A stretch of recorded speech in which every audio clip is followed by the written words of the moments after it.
सवाल यहाँ पे अर्जुन मीना इनका लेते हैं। ये एलटी फूड के बारे में बात कर रहे हैं। ये भी कुछ वैसा ही काम कर रहे हैं, थोड़ा सा पार्शियल प्रॉफिट बुकिंग जैसा इन्होंने किया है एलटी फूड में 480 के लेवल पे, और अब इनके पास बाकी और 40 शेयर पड़े हुए हैं और उसका भाव है इनका 59 रुपये 40 पैसे। लंबी अवधि के लिए इन्होंने सोच रखा है, लेकिन अब ये नीचे आ रहा है तो फिर इनके मन में सवाल उठ रहा है कि क्या फिर से थोड़ा सा और जोड़ लें। क्या ये उसी टैक्टिकल रीबैलेंसिंग वाले रास्ते पर हैं? ये रास्ता ठीक है इनका?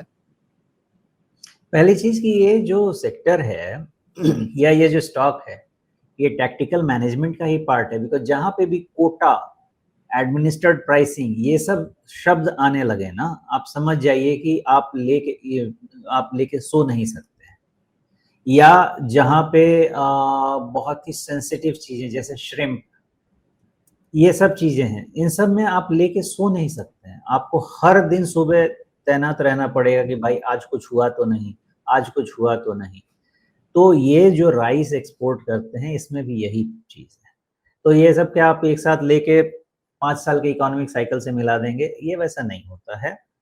एक समय आता है जो इनके लिए फेवरेबल होता है, और एक समय आता है जो इनके लिए फेवरेबल कंप्लीटली नहीं होता है। और इसका अगर किसी को भी डाउट हो तो आप देख लीजिए कि 2023 के पहले इनका क्या रिटर्न था और 2023 के बाद क्या रिटर्न है, और वो लगता है कि इसी तरह से इस चीज को रीड करना चाहिए। Anyways, having said that, LT foods long term सोने वाला स्टॉक तो नहीं है, बट मुझे ऐसा लगता है कि जिस तरह का इसका सिचुएशन है, इसका करेक्टिव साइकिल अभी भी चल रहा है, और मैक्सिमम करेक्शन मेरी नज़र में यही समझ में आता है कि अभी क्लोज कितना, 394 ना, 5% इज 20 रुपीज, यानी करीब 370 के आसपास आई थिंक इसका एक इम्पॉर्टेंट करेक्शन खत्म हो जाना चाहिए। ओके, वहां पे इस चीज को आप समझने की कोशिश करें। 370 भी हो सकता है भाई साहब, 360 भी हो सकता है, ये सब चीज होता रहता है। लेकिन उसके आसपास ये जो करेक्शन ट्रिगर हुआ है, डबल टॉपिश जो राउंडिंग टॉप आप कह सकते हैं, उसका थोड़ा सा स्क्यूड राउंडिंग टॉप का, ये खत्म हो जाना चाहिए 370 360 के आसपास। नहीं तो इसकी रीवैल्यूएशन की जरूरत पड़ेगी उसके बाद, क्योंकि उसके बाद मामला थोड़ा सा गड़बड़ बन सकता है। 10% मोर मतलब टुवर्ड्स 325, ऐसा देख के लगता है जी।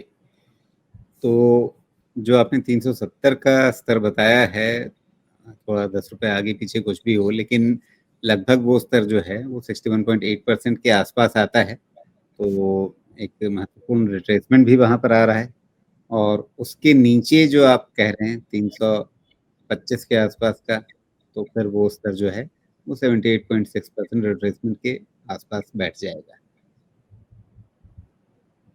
बहुत अच्छा किया आपने, मैंने तो रिट्रेसमेंट देखा ही नहीं है, मुझे जो चीजें दिखती हैं ऐसे ही बता देता हूँ।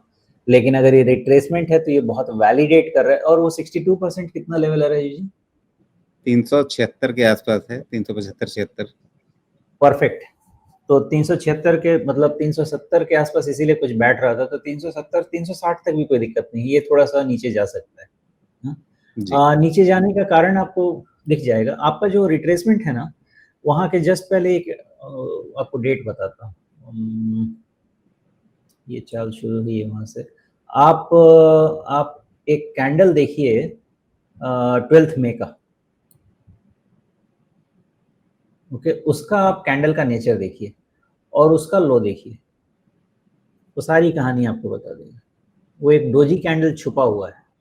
ओके, और जी। उसके कारण कई सारी चीजें ऐसी बनी है जिसको थोड़ा तो पता नहीं, मैं एक्सप्लेन नहीं कर पाऊंगा, बट वही है जो है वही है।